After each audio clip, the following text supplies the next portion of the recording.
The threat that I worry the most about vis-a-vis Europe is not Russia, it's not China, it's not any other external actor. And what I worry about is the threat from within. Now, I was struck that a former European commissioner went on television recently and sounded delighted that the Romanian government had just annulled an entire election. He warned that if things don't go to plan, the very same thing could happen in Germany, too. Now, these cavalier statements are shocking to American ears. For years, we've been told that everything we fund and support is in the name of our shared democratic values. But when we see European courts canceling elections and senior officials threatening to cancel others, we ought to ask whether we're holding ourselves to an appropriately high standard. And I say ourselves because I fundamentally believe that we are on the same team. We must do more than talk about democratic values, we must live them.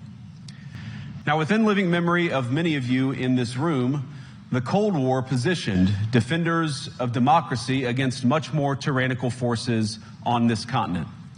And consider the side in that fight that censored dissidents, that closed churches, that canceled elections. Were they the good guys? Certainly not. And thank God they lost the Cold War.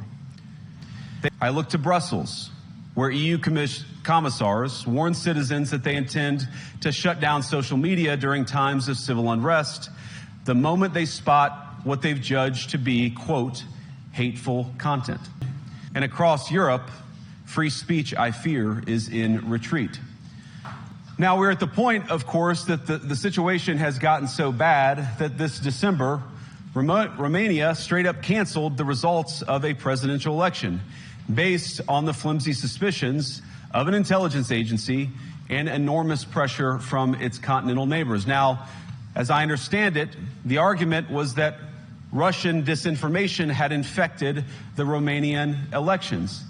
But I'd ask my European friends to have some perspective. You can believe it's wrong for Russia to buy social media advertisements to influence your elections. We certainly do. You can condemn it on the world stage even.